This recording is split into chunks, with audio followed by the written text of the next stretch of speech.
yaramubwiye ngo n'abamarayika b'Imana Imana ibabonamwo amafuti.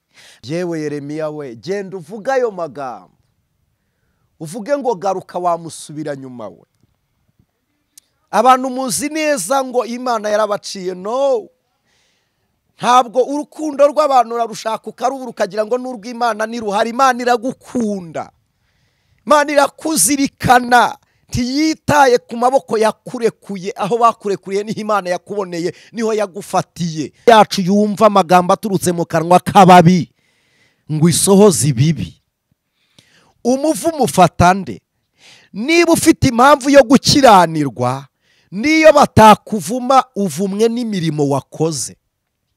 Ariko niba ukiranuka, niyo wavumwa na profete ku rwego rw'isi n'ikuzimu no mu kirere no mu ijuru, nta muntu uzavuga amagambo mabi ku mukiranutsi ngo asohore, kuko imibereho y'umukiranutsi iri mu biganza by'Imana, ntiri mu maboko ya marayika, ntiri mu maboko y'ibizima, ntiri mu maboko y'abera batashye, ntiri mu maboko y'umuhanuzi uwo ari we wese uri mu isi. Sa apotre, sa arikibishopu, si kidikoni, ntabwo ari umudiyakoni, si umwigisha, ntabwo ari ibi mugenda mufata by'amateyito, si titre runaka. No, ubuzima bw'umukiranutsi Bibiliya iravuga ngo bene uwo abeshwaho no kwizera.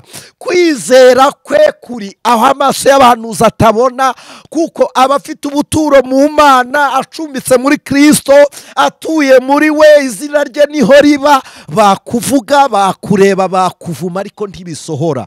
Bazazirika ibyatsi by'ikanyarira, bizuma, bibore, bicike. Si wowe baziritse, nshuti y'umusaraba, mwene data, muvandimwe. Gukiranirwa nibyo biba impamvu yo kudasohora kw'isezerano, ariko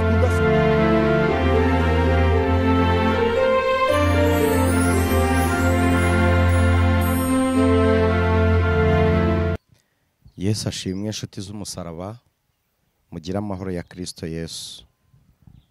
Ngewe ku bantu tutaziranye, amazina nani Seti niyo mugabo, ndi umukristo, ndi umupapa.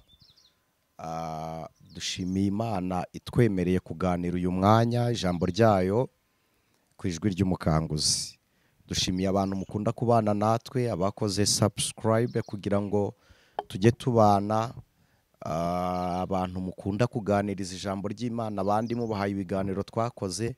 Mwese Imana y'amahoro ibaha umugisha. Reka dufatikanye dusenge hama tuganire. Data wa twese uri mu ijuru, izina ryawe ryubahwe, ubwami bwawe buze bwime muri twe, buganze butwiyoborere. Ubwami bwawe buyobora imibiri, imitima, ubwenge ndetse n'ubugingo bwacu, kugira ngo kunyeganyega k'umunwa wacu ariko kuvuga kwacu bibi biguhesha icyubahiro, imirimo y'amaboko yacu ibi yo kukunezeza, kandi n'ibyerekezo by'ibirenge byacu bibyo mu mugambi wawe, mu izina ryawe Yesu. Uyu mwanya turi hano tugiye kuganira na bene data ijambo ryawe nk'uko duhamagariye kuriganira nabo. Duha ubwenge busobanuwe n'ubwawe, kugira ngo tutavuga iby'isi mu ijambo ryawe, ahubwo tuvuge iby'ubugingo mu bugingo buhoraho, kugira ngo abumvisha ijambo ryawe babone imiburo mizima. Ijambo ryawe ribakize, abababaye ribanezeze, wari urushye rimuruhure buri muntu wese wumvishira ijambo ntabure icyo arikuramo, kugira ngo tukungukire kugera ku munsi wo kuvuga ku ijwi ry'impanda uzasanga ubugingo bw'abera bushikamye. Turagushimiye rero, udushoboza ibiruta ibyo udukoresha. Mwene data Musa uri kuri kamera, umushoboze, ari ubitunganya, umushoboze, kandi n'aba bene data babyumva bose bibagirira umumaro. Nanjye ugiye kuganira na bene data bibi byo kuguhesha icyubahiro ku bwawe Yesu urakoze. Amen. Imana ibahe umugisha. Reka mbigombe tuganire muri ubu buryo. Ndagira ngo tuganire ku muco n'agakiza, hanyuma tuganire no ku bitabo bimwe na bimwe muri Bibiliya, kugira ngo tubihe umurongo ngenderwaho. Ijambo ry'Imana ubwaryo ni umwuzuro. Ijambo ry'Imana iyo ari iry'Imana koko, ni ubuzima bw'Imana, ni imigambi y'Imana ku muntu. Iyo tuvuga ngo ijambo ry'Imana, riba ijambo ry'Imana ryari gute kuri indi. Bwa mbere ijambo ry'Imana riba ijambo ry'Imana kuko rivuzwe n'Imana biturutse mu kanwa k'Imana. Ntabwo umuntu ashobora kuvuga ngo ni ijambo ry'Imana atari Imana iryivugiye. Noneho ikintu gitangaje mu ijambo ry'Imana, icyo Imana ivuze kiba kingana n'ikigambiriye, kandi ikigambiriye kiba kingana n'ikizakora. Mu bisanzwe Yobu yaranditse 42 aravuga ngo nzi yuko ushobora byose Mana, kandi nta kibasha kurogoya imigambi yawe yose. Umuririmbyi nawe araririmba aravuga ngo nta wayikoma mu nkokora. Iyo Imana yavuze irasohoza. Isi yahawe amasezerano 3, hasigaye rimwe. Isezerano rya mbere ryari ryo gucungura umuntu, ari ryo shusho y'imbabazi z'Imana mu buryo bw'umubiri wa Kristo. Noneho bwa kabiri haza isezerano ry'umwuka, kuko Kristo ahari amaze gucungura yaravuze ngo igihe kirageze ngo ngende, ab'isi ntibazaba bambona ariko mwebweho tuzabana iteka, tuzaba turi kumwe, nzabiyereka. Hanyuma aravuga ngo ariko muzahabwa umufasha, ngo kuko ningumana namwe ntimuzahabwa umufasha, ariko ningenda umufasha azaza abane namwe.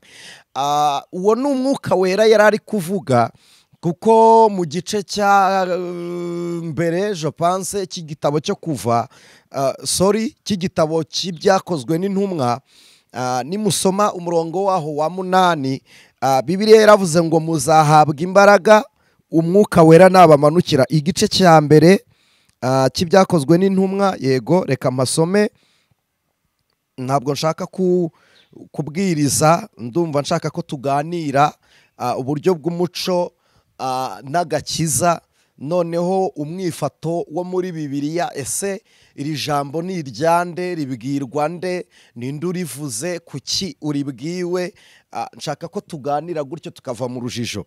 Igice cya mbere ibyakozwe n'intumwa umurongo wa 8 haravuga ngo icyakora muzahabwa imbaraga umwuka wera nabamanukira, kandi muzaba abagabo bo kumpamya i Yerusalemu n'i Yudaya yose n'i Samariya no kugeza ku mpera y'isi. Aba n'abigishwa bari kubibwirwa, ni abagabo bamaramaje basiga ibyabo n'ababo, babisigishijwe no gukurikira Kristo. Bemera umusaraba, bemeye gusonza, bemeye kubabara, bemeye gutukwa, bemera no kureka ibyarindamu zabo. Ariko ibyo byose baretse ntibyabahinduye abanyembaraga. Ntabwo kuva iwabo byamugize umunyembaraga, gusiga ibyo yari afite ntibyamugize umunyembaraga, yewe no kwirukanka inyuma ya Kristo akihanganira inzara ntibyamugize umunyembaraga. Ahubwo igitumye aba umunyembaraga nuko yakiriye umwuka wera. Bibiliya iravuze ngo muzahabwa imbaraga umwuka wera nabamanukira. Nimusoma haje umwuka wera mu buryo bw'imbaraga, ikiriri cy'umwuka. Haza umwuka wera mu buryo bw'ururimi rumenyekana, no mu buryo bw'ururimi rutamenyekana, no mu buryo bw'ibirimi by'umuriro. Ngo ibirimi by'umuriro byigabanyamo igice, buri muntu ururimi rw'umuriro rujya kuri we. Uko rumugiyeho yakira imbaraga, yakira ikiriri, yakira ururimi rw'umwuka, yakira ubwenge bw'umwuka, yakira kumenya.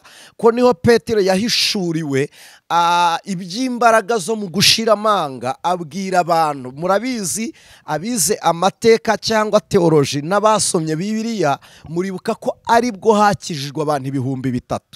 Ntabwo ari byo ngiye kubwiriza, ariko umwuka nyirizina yari yavuzwe na Kristo ababwira ngo muzahabwa imbaraga umwuka wera nabamanukira. Noneho nanjye nk'intumwa ya Kristo mu kimbo cya Kristo ndagira ngo mbabwire iki: ntabwo ushobora kumva ijwi ry'Imana udasoma Bibiliya.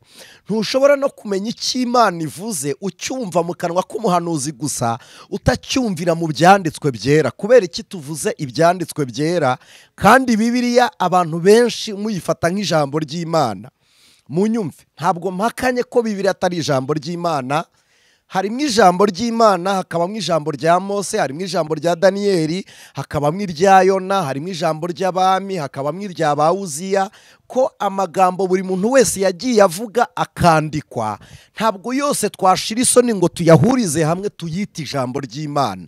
Icyakora yaba ibyanditswe byera, kabone n'iyo byaba byaravuzwe n'utejejwe, byaba ibyanditswe byera kubera iki?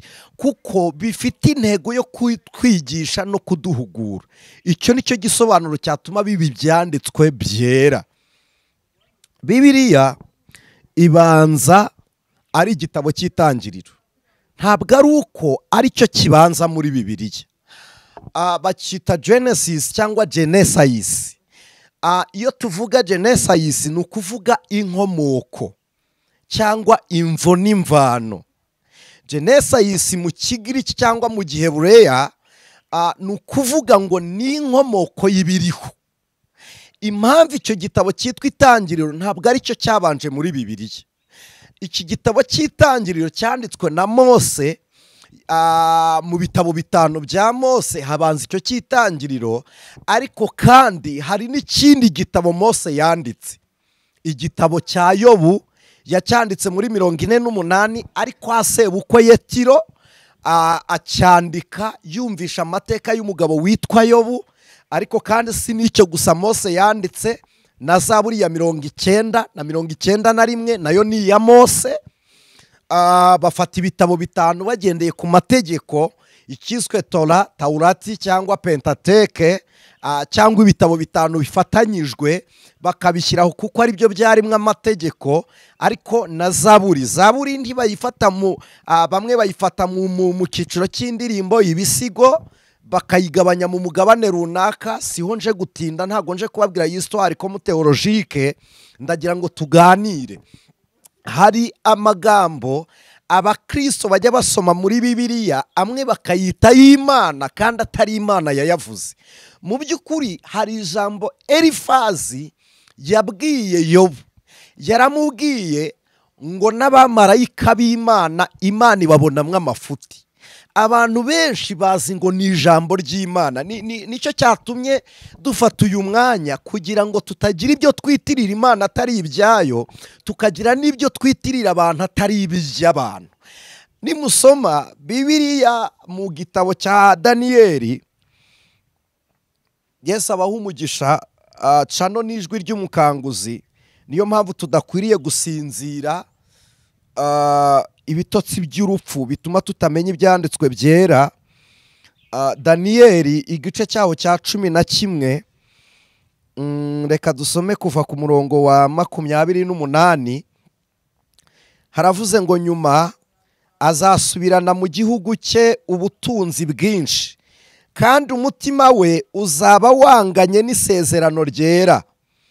Azahakorera nk'uko yishakiye, maze asubire mu gihugu cye. Nuko mu minsi yategetswe azasubira gutera ikusi, ariko muri iyo ntambara yo hanyuma ntibizamera nk'ubwa mbere. 30. Kuko inkuge z'Ikitimu zizamutera zikamurwanya, zizatuma agira ubwoba asubireyo arakariye isezerano ryera, kandi azakora uko ashatse. Ni koko azasubirayo yitaye ku baretse isezerano ryera. Uyu murongo wa 31 niwo nashakaga. Kubera iki? Abantu muzi ko ari ijambo ry'Imana, muzi ko ari Imana ivugwa cyangwa yavuze. Niyo mpamvu mpereye ku ari we umwami w'Ikitimu. Sindi bubisobanure ko muri eschatology, ndagira ngo tubanze tuganire ibi ni iby'Imana cyangwa ni iby'abantu. 31 havuze hati, haravuze ngo azahagurutsa ingabo ze zonona ubuturo n'igihome, bakureho igitambo gihoraho, bashyireho ikizira cy'umurimbuzi. Kwa Cinara Yesu, Imana izabibarinde inshuti z'umusaraba. 32 ni ijambo rikunda gusomerwa mu materaniro y'abera, rikumvwa na benshi mu buryo buri murare, ariko butari uburyo bweruye cyangwa bweruye bw'ijambo ry'Imana. Abaca mu isezerano, uyu murongo wa 32 tuwutekerezeho. Abaca mu isezerano azabayobesha kubashyekenga, ariko abantu bazi Imana yabo bazakomera bakora iby'ubutwari. Impamvu dusomye iri jambo, ntabwo ari Imana izayobya abantu bayo. oya, ni ijambo, ni umwami w'ikitimu. Kitimu, reka tuvuge ngo ni Babuloni. Ntabwo ndi bubisobanure nk'uko mubishaka mu buryo bwo kuvuga ngo uwo mwami ninde. Reka tuvuge ngo ntuzayobya abera, uzarakarira isezerano ryera, kandi isezerano ryera ni Kristo, ngo asenye igitambo gihoraho. Mbibutse ko nacyo ari Kristo, ashyireho ikizira cy'umurimbuzi. Kandi reka mbabwire ngo ko icyo kizira cyageze ahera, reka aho marenge ngo azabayobesha kubashyekenga. Azayobya abande? Abaca mu isezerano, abantu bazareka isezerano rihoraho ari ryo Kristo. Nababwiye ngo isi yahawe atatu: gucungurwa, guhabwa umwuka, no kugaruka kwa Kristo. Abantu muriho mutiteguye kuza k'umwami, kugaruka kwa Kristo, muzayobywa cyangwa se mwayobejwe nuko mwaciye mu isezerano. Ariko kandi guca mu isezerano ntibivuze ngo ubayeho udafite amasezerano. Urayafite, ariko utegereje amasezerano agufitiye umumaro wo mu bifatika, ariko mu bitagaragara bizaza aribwo bugingo buhoraho ntabwo uhakozwa. Usanga aho kurinda isezerano ry'ubwami ryo kubana n'Imana wirinda ibyaha, usanga utabikozwa, ahubwo ukarinda isezerano uvuga ngo reka sinsambane, ngo kugira ngo Imana idahindura amasezerano. Deja baranababeshye ngo iyo ukoze icyaha ngo amasezerano asubira inyuma. Iryo ni iterabwoba, kandi ikinyoma cyo mu ivugabutumwa si cyo cyeza iryo vugabutumwa. Oya, ntabwo Imana ikomeresha isezerano ryayo mu kubabeshya kwacu twebwe baniseti. Isezerano ry'Imana rikomeresha gukomera kwayo, kuko iyo yabivuze niyo kwizerwa kandi izanabisohoza. Reka mbabwire, umuntu wese wihannye akagarukira Imana, first of all, wambikwa ikamba ry'imbabazi.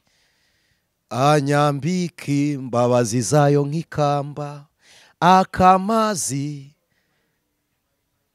Icyo gitekereze, wambikwa imbabazi z'Imana nk'ikamba. Icyo ni igihembo cya mbere. Bakundwa, hari abantu bagwa bakanga kubyuka ngo n'ubundi amasezerano yarafeirinze. No, not true. Ntabwo yafeirinze. Iryo sezerano niyo ryabura, hari irindi risumba andi masezerano. Hari irindi sezerano riruta yandi, isezerano ry'ubugingo buhoraho, isezerano ryo kubana na Kristo mu bwami bwera bwo mu ijuru. None abo rero batitaye ku isezerano, uwo mwami Sekibi azabayobesha kubashyekenga. Ntabwo ari Imana. Hari abantu benshi bavuga ngo n'intungane. Bwira icumuye karindwi, fata karindwi ku munsi wa none, ugakube na karindwi k'icyumweru. Ibyo byaha umbwira uzabikwizahe, bikube n'imyaka umaze ucumura buri munsi. Ntabwo iryo ari ijambo ry'Imana. Ni murara abantu bishyiriyeho. Abantu baravuga ngo ihagarara ku bitugu by'abapfapfa ikivugira. Uyu munsi ntabwo Imana itura mu bapfapfa. Barakubeshye. Bibiliya yaravuze ngo umupfapfa niyo wamuhuza umuhini nk'ingano ntiyanoga. Kandi Bibiliya irongerera avuga ngo ibitugu by'abapfapfa bihatwa inkoni. Sinzi ko aho mu cyanya cy'inkoni, mu cyanya cy'ibiboko Imana ihahagarara ngo ivuge. Yabwiye Eliya, iramubwira ngo mfite 7,000 bitarapfukamira Bayali. Kandi ikintu gitangaje, niba bari 7,000 bitarapfukamira Bayali, Kristo ataracungura, ntabarabyarwa n'ubutumwa bwiza. Ese ko twizeye Kristo muri ibyo 7,000 abanyamahanga ntitwari turimo? Byabiri 7 byo mu miryango 12. None uyu munsi hamaze kuba 1,000 bingahe, ku buryo mwumva Imana yarabuze abakozi gahagarara ku bitugu by'abapfapfa, ku buryo n'umuntu yikorera yaba umupfapfa akavuga ngo uhagarare ku bitugu byanjye wikorere. Imana ntigikoresha umuntu itabyara, kandi ntigikoresha umuntu idakoreramo. Ntabwo Imana ihagarara kuri twe, ahubwo itura muri twe, kuko niko ijambo ry'Imana rivuga. Yaravuze ngo nzatura muri bo, ngendere muri bo, bazitwa abahungu banjye, nanjye mba Imana yabo, nzabase, kuko bazaba ari abakobwa n'abahungu banjye. None bakundwa, muyobeshejwe n'amagambo yo gushyeshyengwa, murarorongotanye rwose. Kandi reka dusomere ijambo mu gice cya 3 umuhanuzi Yeremiya yanditse. Bakundwa, ntabwo dushaka ngo ibi ntimubimenye.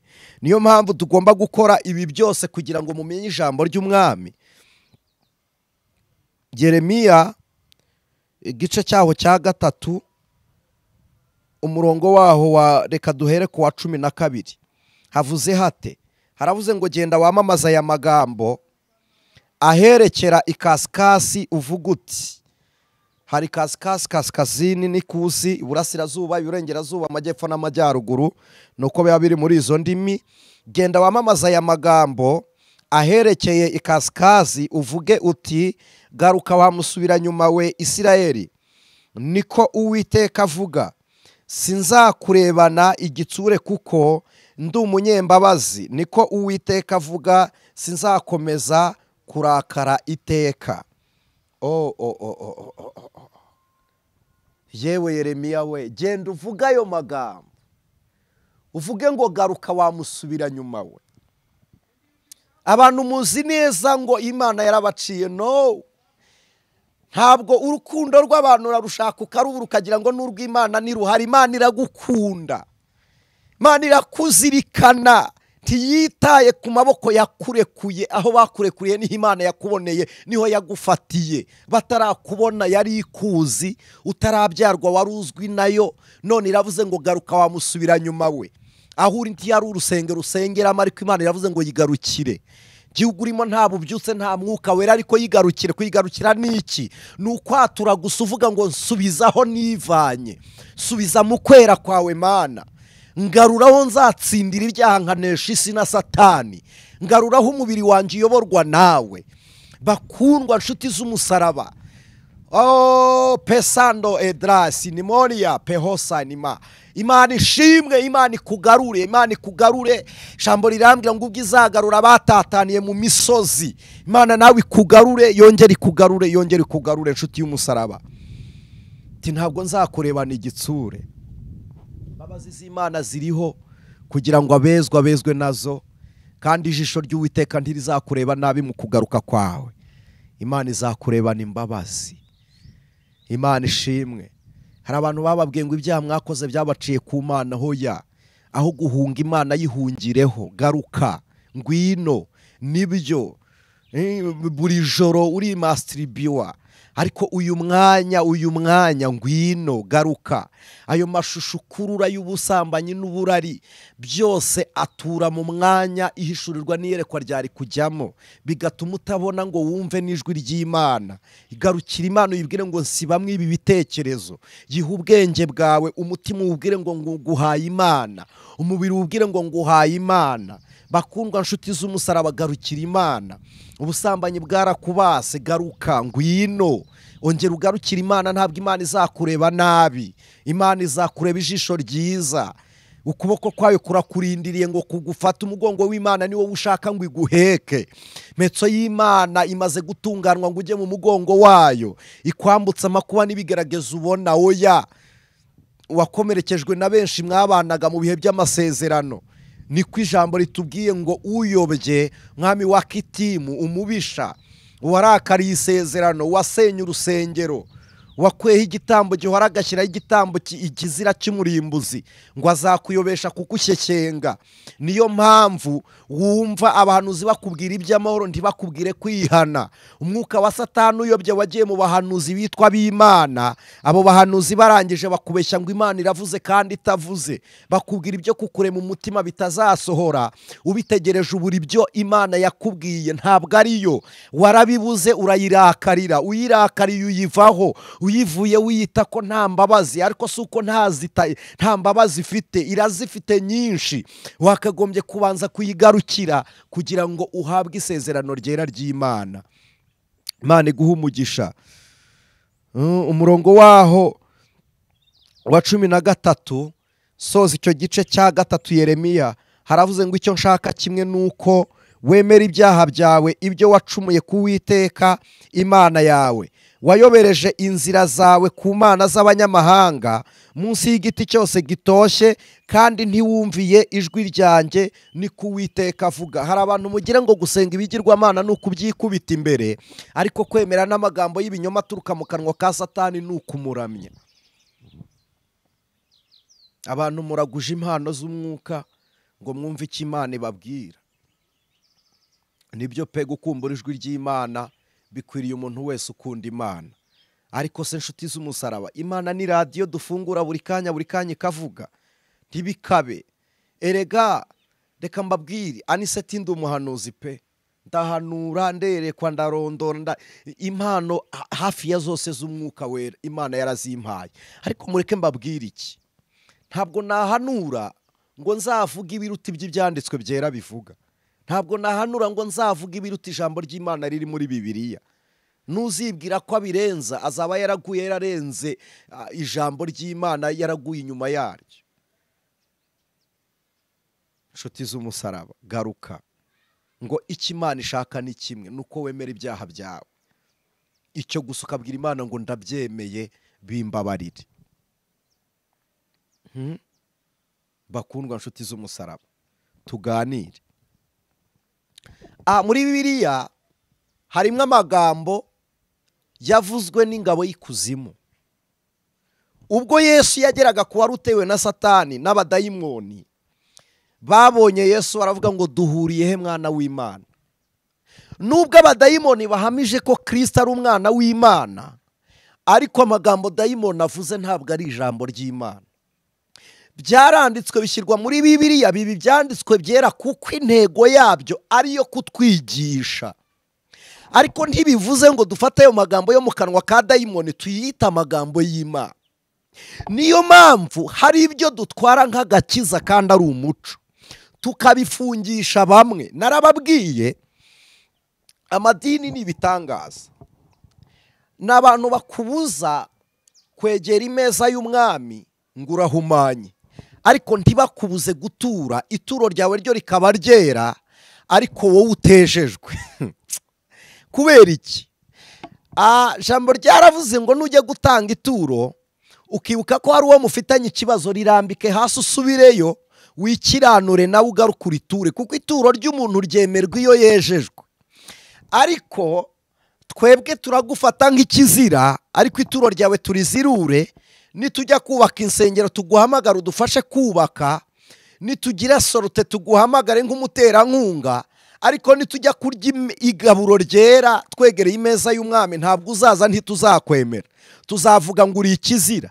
Iyo ni metodology, ni iy'abanyedini ituruka mu myumvire n'imyemerere, ituma umuco tuwita agakiza tukakita umuco, bigatuma tudakizwa. Bwa mbere hari abantu mujya mutubaza ngo imyambarire, ngo amapantaro. Ipantaro, aho Bibiliya ivuga gutegeka kwa kabiri ivuga ngo umugore ntakambarane n'umugabo, reka mbivuga uko Bibiliya yari ibivuze. Ni igihe cyo bita kwirabura k'umugore igihe aba ari mu mihango. Ntago byabaga byemeye ko yambara umwenda w'umugabo, kuko icyo gihe Bibiliya yatitaga igihe cyo guhumana. Iyo yambara uwo mwambaro w'umugabo, umugabo akazawambara mu minsi yera yo kujya gutambira Imana, nawe yari kuba ahumanye, kuko byari bizira mu mategeko y'igitambo. Ntabwo haba habujijwe kwambara ipantaro. Oya, ntabwo ari ipantaro yavugwaga. Deja bazi amateka, si n'umugabo wambaye ipantaro bwa mbere yambawe n'umugore. Si ibyo ngira ngo mbabwire. Ikintu cyose cyezwa biturutse ku ntego wagikoranye. Umugambi wari ufite ukora icyo kintu wakoze, nicyo gituma kiba icyera cyangwa kikaba icyanduye. Kuko hari abantu uyu munsi mufata umuco mukawugira agakiza, mukibagirwa ko umuco w'Abanyarwanda atari we w'Abisiraheli. Ariko ikimbabaza kikantera ubwoba nuko Bibiliya tuyisoma mu muco w'Abisiraheli, tukabizana no mu muco w'Abanyarwanda, tugafata umuco w'Abagiriki, w'Abakorinto. Korente ni mu Bagiriki. Abakunda gukurikira ijwi ry'umukanguzi twababwiye Korente. Korente ni ijambo ry'Ikigiriki risobanura Korenteyanize. Ni umuntu wangiritse abitewe n'ubumaraya no gusambana. Ntawe ari kuba Umukorinto ataryamanye n'abagore b'ikigirwamana cy'Abakorinto bitaga Rutemi. Abagore 1000 yagombaga gusambana kugira ngo yitwe Umukorinto, ko biravuze ngo nuwangiritse bitewe no gusambana. Noneho akajya no ku ruhimbi rw'Abakorinto akahasambanira, bagatanga imibiri yabo bazi ngo ni ibitambo bizima. Nicyo cyatumye Pawulo arahagera aravuga uti no, inyogosho z'abakorinto zabaga zisobanuye amarari n'ubusambanyi bwabo. Ahageze arababwira ngo nicyo gituma umugore adakwiriye guhanura cyangwa ngo asenge adatwikiriye umutwe, ngo kuko icyo kizaba ari ikimenyetso cyo gutwarwa kw'abamarayika. Ntabwo ari abanyarwanda babibwiye, kuko umuco w'inyogosho zanyu ntabwo ari icyo wasobanuraga amasunzu ntiyari asobanuye ubusambanyi. Ariko noneho kuko twagendeye muri iyo kontekste, twafashe igitambaro nk'agakiza, utagiteze tumwita umupagani, uwadefirije turamuca, ituro rye turaryeza, uwateze agatambaro tumwita umukirisitu, wamanuye ijipo ikagera hasi tumwita umukirisitu. Kandi kuyimanura ikaba ndende ntibisobanuye kutayizamura ngo usambane cyangwa kutayikuramo. Mufata umuco muwugira agakiza. Izo doctrine na disipurine z'idini byitwa agakiza, bituma mwibagirwa kweza umuntu w'imbere kugira ngo yefluwanse uw'inyuma. Bakundwa, nababwiye ngo turi ku ijwi ry'umukanguzi, ndagira ngo mukanguke. Icyitwa agakiza kiba agakiza. Agakiza gaha umuntu disipurine y'imyitwarire, bigatuma wera mu muco nyarwanda ukera, mu muco w'abarundi ukera, muco w'abagande ukera. Kuko umuntu ufite agakiza akora ibibereye amaso y'abantu bose. Oh, haleluya! Umuntu ufite agakiza, Imana iguha uko witwara. Nasomye ijambo Imana yabwiye, Yesu yabwiye abigishwa, yarabwiye ngo ntimuzagire ubwoba niba batumaho mwibaza ngo muzaburana gute, ngo kuko nimugerayo muzahabwa ibyo muzavuga.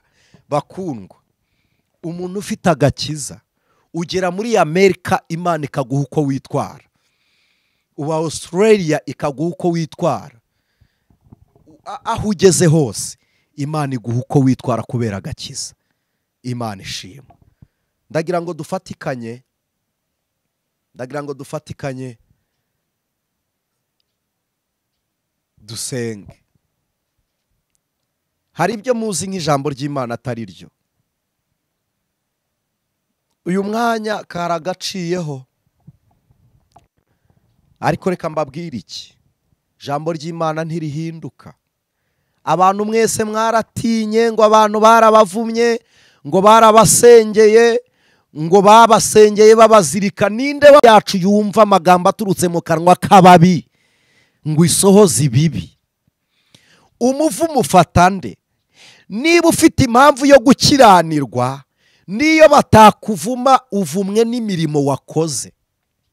Ariko niba ukiranuka, niyo wavumwa na profete ku rwego rw'isi n'ikuzimu no mu kirere no mu ijuru, nta muntu uzavuga amagambo mabi ku mukiranutsi ngo asohore, kuko imibereho y'umukiranutsi iri mu biganza by'Imana, ntiri mu maboko ya marayika, ntiri mu maboko y'ibizima, ntiri mu maboko y'abera batashye, ntiri mu maboko y'umuhanuzi uwo ari we wese uri mu isi.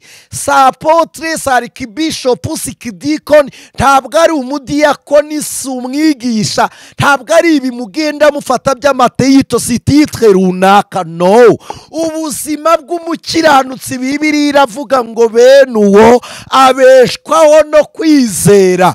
Kwizera kwe kuri aho amaso y'abahanuzi atabona, kuko aba afite ubuturo mu Mana, acumbitse muri Kristo, atuye muri we, izina rye niho riba. Bakuvuga, bakureba, bakuvuma, ariko ntibisohora.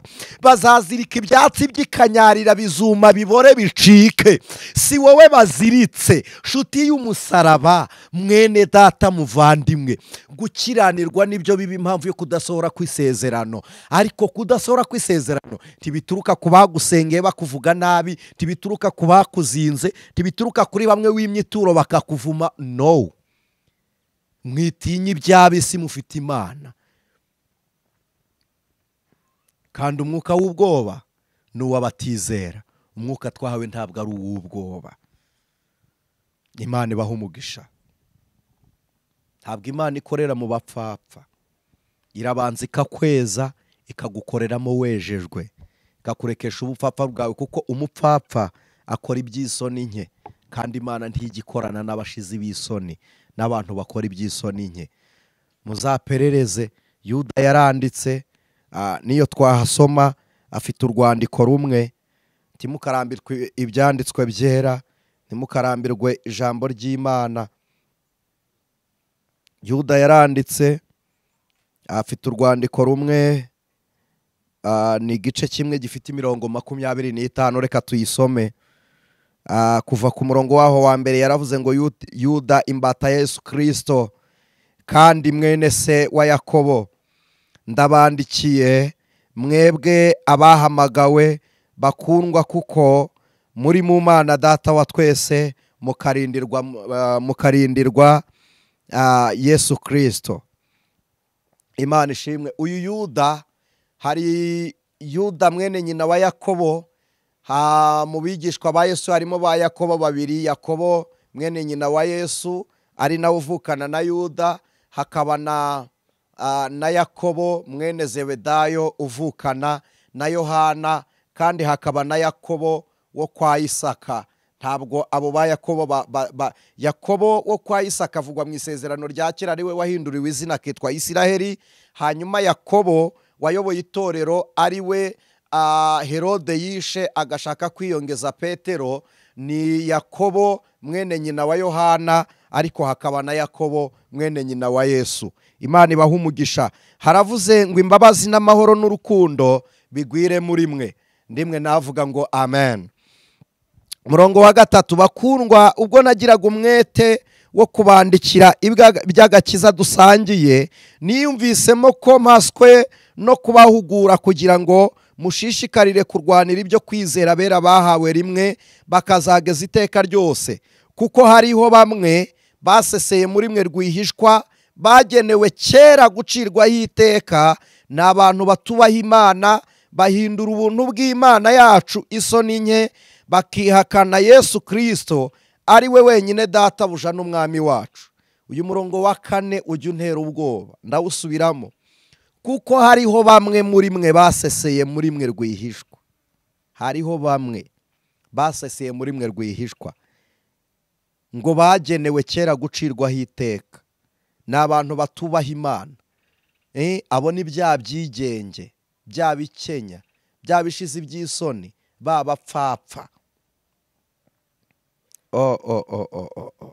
Uko kutubaha Imana bibatera gukora iby'isoni nke, bagahinyura ubuntu bwa Kristo kandi bakabihinyurira muri twe. None nshuti z'umusaraba, ndagira ngo nkubwire iki: nta mupfapfa ukoreshwa n'Imana. Reka mbabwire, rega Imana ntabwo igikoresha injiji, ntabwo ikoresha abaswa. Iguhamagara udafite icyuzi, ikakwigisha ukamenya, ikagukoresha ibyo wamenye, ibyo yakumenyesheje. Niyo mpamvu nta njiji ikoreshwa n'Imana, nta muswa ukoreshwa nayo. Yarabivuze, iravuga ngo kuko ikigoryi niyerekana nk'igoramye. Abize biology murabizi, ijisho rifite aka kantu kitwa pipiye, ariko gatwara amashusho mu bwonko. Ko nubwo ijisho rireba, ariko habona ubwonko, habona ubwenge.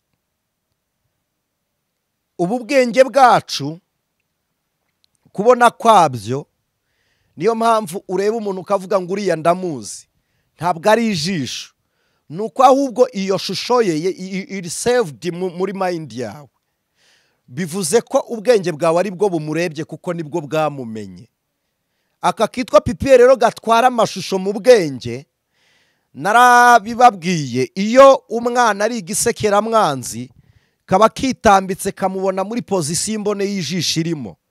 Ko iyo umwana arimo arakura, murabizi umwana mu nda avuka acuramye, kandi iyo tumuterura ahagaze. Imbone y'ijisho rero ikora urugendo rwo kuzahindukira ikajya muri pozisiyo umwana afatwamo. Icyo gihe rero imbone y'ijisho igenda, umwana abona ibintu bitambamye bimeze ukuntu, agasekera ibyo abonye byose, nibyo twita igisekeramwanzi. No mu buryo bwo kwizera, umwana iyo atarahagarara ku rugero rw'igihagararo gikuriye cy'agakiza, agoramye mu bye, Imana iramwiyereka, wowe ukagira ngo ni Imana yagoramye kugira ngo uyibone. No, ni pozisiyo y'imbone y'ijisho ryawe. Ntibituma Imana itaguhagarara imbere, iraza ikahagarara, ukayibona bingana n'uko ureba, ariko ntibiba bingana n'uko iri. Imana iragororotse, Imana irakiranuka, ntigigira intege nkeya. Nubwo abanyantege nke bayibona nk'intege nkeya, uyibonera muri dimansiyo urimo, ariko yo irihagije, ni inyembaraga, ishobora byose. Rero abaseseye muri twe bakora iby'isoni nkeya, ntabwo ari uko Imana itabazi, si uko itababona, ahubwo hari igeno riri aho mukorera iby'intege nke, ntabwo mwari murikwiriye. Ariko kandi kuko mwashimye kuhaguma, impamba yanyu ni ugucirwaho iteka. Ariko uretse ibyo ntabwo uzacirwaho iteka. Imbabazi z'Imana ziriho, niko twasomye, izaguhindukirira ititaye ku byo wakoze, kandi ibyaha byawe bizatabwa kure, ibyibagirwe burundu. Imana ibaha umugisha.